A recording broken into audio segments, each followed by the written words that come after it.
30 শতক জমি বিক্রি করে উনি একবার পতাকা বানাইছে। বাপরে বাপ, আপনারে একবারে বাংলাদেশের মাঝখানে টাঙ্গাইয়া থোয়া দরকার ছিল।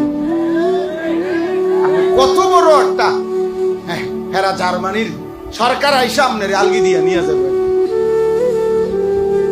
কি অর্থ আছে এটা? পাগলামিরও তো একটা সীমা আছে, পাগলামিরও তো একটা সীমা আছে। ওরা এই খেলাটাকে সারা পৃথিবীতে এই পরিমাণ আমাদের কাছে প্রচারণা করছে যে আমাদের প্রত্যেকটা মানুষকে নেশার মতো, জাদুর মতো বানায় দিছে। আমরা যেন জাদুগ্রস্ত, আমাদের কোটি কোটি যুবক যেন জাদুগ্রস্ত।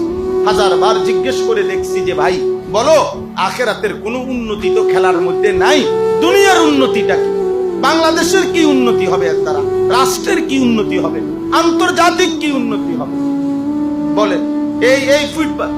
এই ফুটবল বিশ্বকাপের দ্বারা পৃথিবী থেকে সন্ত্রাস বন্ধ হবে, এর দ্বারা পৃথিবীতে নারী নির্যাতন বন্ধ হবে, পৃথিবীতে অন্যায় নির্যাতন বন্ধ হবে, পৃথিবীতে যুদ্ধ বন্ধ হয়ে যাবে, পৃথিবী রাষ্ট্রে রাষ্ট্রে যে মারামারি করছে এগুলো বন্ধ হয়ে যাবে।